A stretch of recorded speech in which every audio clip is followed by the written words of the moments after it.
Welcome. आज हम इस एक्सप्लेनर में एक ऐसे सफ़र पर निकलने वाले हैं जो वाकई हमारी सोच और ज़िंदगी दोनों को बदल सकता है। हम बात कर रहे हैं ब्रेने ब्राउन की, उस लाजवाब तहकीक की जो इंसानी जज्बात और ताल्लुकात की ज़ुबान पर मबनी है। तो बिना वक्त ज़ाय किए सीधा इस खजाने में उतरते हैं और देखते हैं कि ये सब आखिर इतना अहम क्यों है। ज़रा सोचिए, इस तहकीक का पैमाना कितना बड़ा होगा।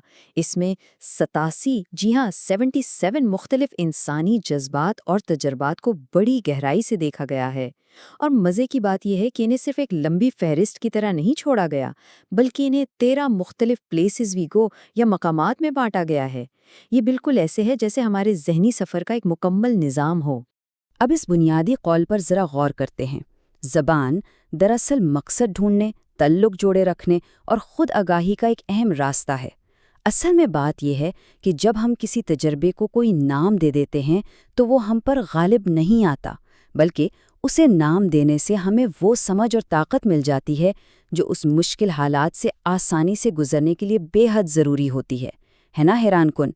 तो आज का हमारा रास्ता कुछ इस तरह होगा। पहले हम इंसानी तजुर्बे का नक्शा समझेंगे, फिर देखेंगे कि जब हालात काबू से बाहर हों तो क्या होता है।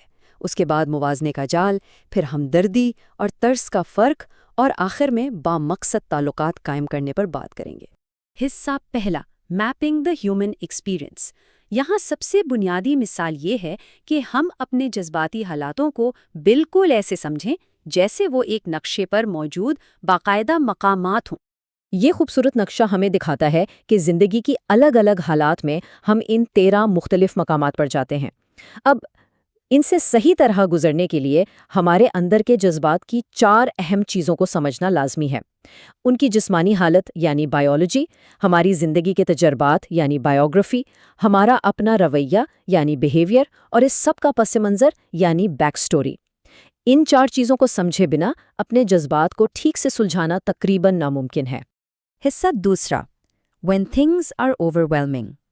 आइए अब देखते हैं कि जब जिंदगी की जिम्मेदारियां या मुतालिबात बिल्कुल बर्दाश्त से बाहर लगने लगते हैं तो असल में हमारे जहन में होता क्या है।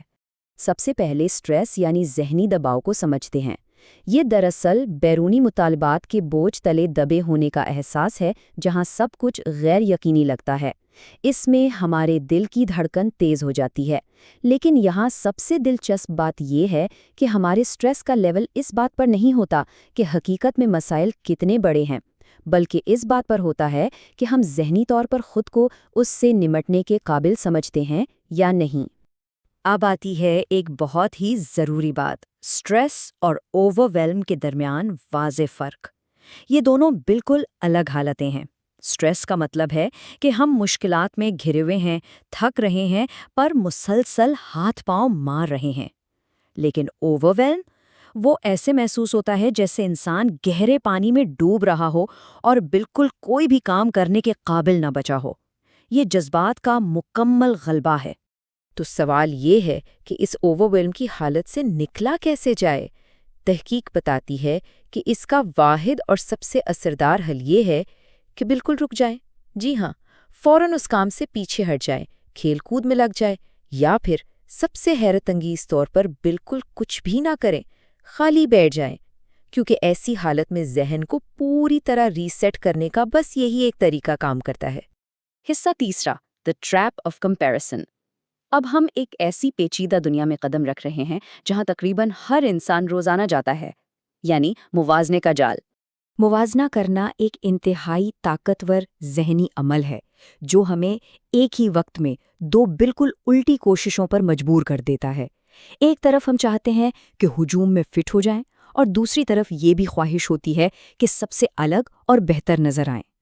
जब हम अपने से बेहतर लोगों की तरफ देखते हैं तो ये एहसास कमतरी भी ला सकता है या फिर हौसला भी बढ़ा सकता है। और जब हम अपने से कमतर लोगों से मुवाजना करते हैं तो थोड़ी देर के लिए अपनी बढ़तरी का मज़ा तो ज़रूर आता है, पर ये लंबे अरसे के ज़हनी इत्मीनान को अंदर ही अंदर बिल्कुल तबाह कर देता है। यहाँ 2 जज्बात को समझना बहुत ज़रूरी है जिन्हें अक्सर गलत फहमी की वजह से मिला दिया जाता है। हसद यानी एनवी और रिकाबत यानी जेलसी। हसद तब होता है जब हमें किसी और की कोई चीज़ या खूबी चाहिए होती है, جبکہ رقابت یہ اس اہم رشتے یا چیز کو کھونے کا ڈر ہے جو پہلے سے ہمارے پاس موجود ہے۔ انہیں اگر مزید باریکی سے دیکھیں تو رقابت عام طور پر 3 حصوں میں بنتی ہوتی ہے۔ اس میں کسی تیسرے کی وجہ سے کوئی اپنا رشتہ کھونے کا خوف شامل ہوتا ہے۔ اس کے برعکس حسد سیدھا صرف اس بات پر مبنی ہے کہ کسی دوسرے شخص کی خوبیاں یا اس کی دولت کشش کا باعث بن رہی ہیں اور انہیں پا لینے کی ایک شدید خواہش ہے۔ حصہ چوتھا، ایمپتھی ورسز سمپتھی۔ جب درد اور تکلیف میں دوسروں کے ساتھ جڑنے کی بات آتی ہے تو ان دو لفظوں کے درمیان فرق کرنا نہایت ہی اہم ہو جاتا ہے۔ ایمپتھی یعنی ہمدردی اور سمپتھی یعنی ترس، یہ دونوں دیکھنے میں ایک جیسے لگتے ہیں پر اصل میں مختلف ہے۔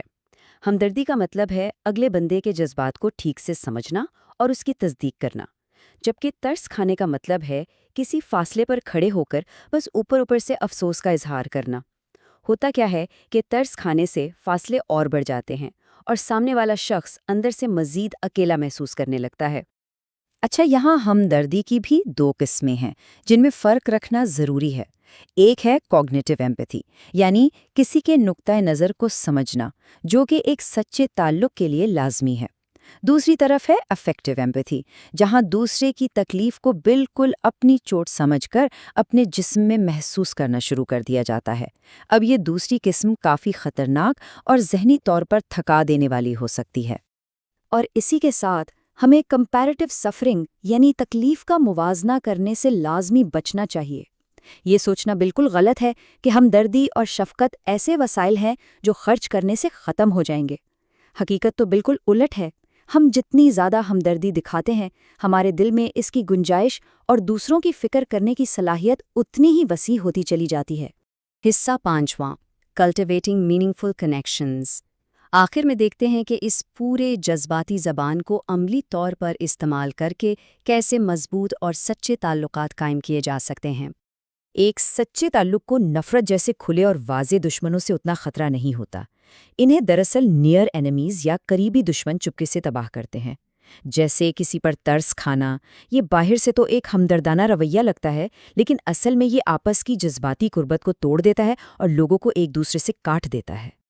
بات بالکل صاف ہے کہ کوئی بھی اہم رشتہ اعتماد اور بھروسے کے بنا کھڑا نہیں رہ سکتا، اور یاد رکھیے، بھروسہ راتوں رات پیدا نہیں ہوتا۔ یہ وقت کے ساتھ ان چھوٹے چھوٹے اعمال کا مجموعہ ہے جن میں تسلسل ہو اور جن سے پوری ایمانداری اور فکر جھلکتی ہو۔ بھروسہ بنائے رکھنے کے لیے یہ بریونگ نام کا فارمولا ایک بہترین ٹول کٹ کی طرح کام کرتا ہے۔ اس میں شامل ہیں اپنی اور دوسروں کی حدود کا خیال رکھنا، قابل اعتماد بننا، غلطیوں کی ذمہ داری قبول کرنا، باتوں کو راز رکھنا، ایمانداری دکھانا، بنا فیصلہ کیے دوسروں کو سننا اور جذباتی سخاوت دکھانا۔ ان قدموں پر چل کر کسی بھی رشتے میں اعتماد کو مضبوط کیا جا سکتا ہے۔ جیسے جیسے ہم اس ایکسپلینر کے آخر پر پہنچتے ہیں، ذرا اس اہم سوال پر غور کریں۔ اگر ہم سب کے پاس اپنے اندر کی اس پیچیدہ دنیا کا نقشہ بیان کرنے کے لیے بالکل درست اور مناسب الفاظ آ جائیں تو سوچئے ہمارے سب سے اہم رشتے کتنے خوبصورت اور بہتر ہو سکتے ہیں۔ جذبات کی اس باریک زبان کو اپنانا واقعی اس بات کو مکمل طور پر بدل سکتا ہے کہ انسان روزمرہ زندگی میں ایک دوسرے کے ساتھ کیسے پیش آتے ہیں۔ امید ہے یہ وضاحتی سفر بہت دلچسپ اور مددگار ثابت ہوا ہوگا۔